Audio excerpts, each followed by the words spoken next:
ආයුබෝවන් විදිනිත YouTube channel එකට ඔබව සාදරයෙන් පිළිගන්නවා. මම අද කතා කරන්නේ ඔබේ කනට කෘමියෙකු ඇතුළු වුවහොත් කළ යුතු දේවල් සහ නොකළ යුතු දේවල් මොනවද කියලා. කනට සතෙකු ඇතුළු වීම කියලා කියන්නේ ඕනෑම අයෙකුට මුහුණ දීමට සිදුවිය හැකි ඉතාමත් අප්‍රසන්න සහ වේදනාකාරී අත්දැකීමක්.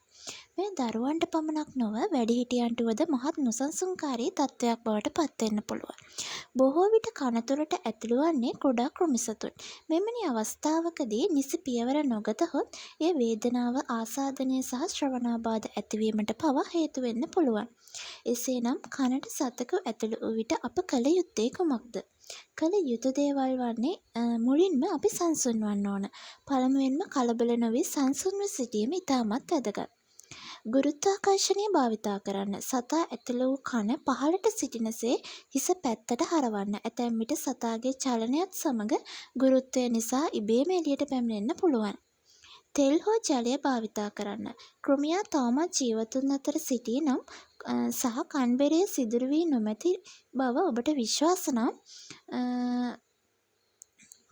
කන ඉහළට හරවා ඔලිව් තෙල්, බේබි ඔයිල් හෝ වතුර ස්වල්පයක් කනට දමන්න. මේ බොහෝ විට කෘමියාගේ චලනය නැවැත්වීමට හෝ මරා දැමීමට උපකාරී වෙනවා. ඉන්පසු කන පහළට හරවා තෙල් හෝ ජලය සමග කෘමියා එළියට ඒම සලස්වා ගන්න පුළුවන්. වෛද්‍යවරයෙකු හමුවන්න.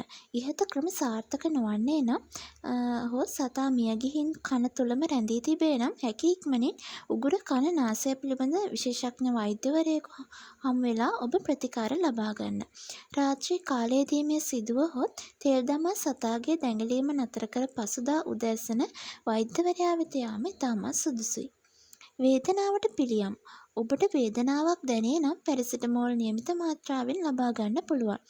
අපි දැන් බලමු කනට සතෙකු ඇතුළු වුවහොත් නොකළ යුතු දේවල් මොනවද කියලා. තියුණු දේ කනට ඇතුළු නොකරන්න. කිසිම හේතුවක් මත කොටින් බඩ්, ගිනිකූරු, කොණ්ඩාකටු, යතුරුකටු වැනි උපකරණ කනට දමා සතා ඉවත් කිරීමට උත්සාහ නොකරන්න. මෙයින් සිදුවන්නේ සතා තව තවත් කන ඇතුළට තල්ලු වී යාම සහ කනට හෝ කන්බෙරයට බරපතල හානි සිදුවීමයි.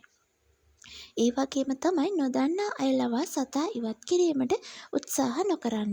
නිසි පුහුණුවක් හෝ උපකරණ නොමැති අයෙකු ලවා සතා ඉවත් කිරීමට උත්සාහ කිරීමෙන් දරුණු ප්‍රතිවිපාක ඇතිවෙන්න පුළුවන්. විශේෂයෙන්ම කුඩා දරුවන්ගේ කනට මෙසේ හානි සිදුවහොත් ඔවුන් පසුව වෛද්‍ය පරීක්ෂණ සඳහා බිය වෙන්න පුළුවන්.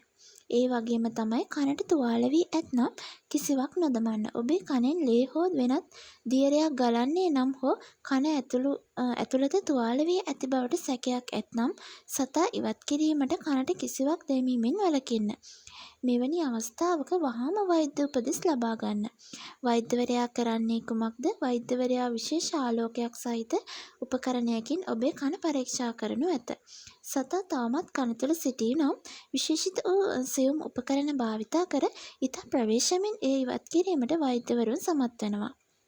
සමහර අවස්ථාවලදී විශේෂ සිරින්ජරයක් මගින් ජලය කනට විදීමෙන් සතාව සෝදා හැරීම සිදු කරමත් වෙනවා. කෘමියා කන්බෙරයට ඇලී ඇත්නම් හෝ ඉවත් කිරීමට අපහසු නම් කන්බෙරයට හානිවීම වැළැක්වීමට කෙටි නිර්වින්දනයක්, ඒ කියන්නේ සිහි නැති කිරීමක් ලබා දීමට ඉඩ තියෙනවා.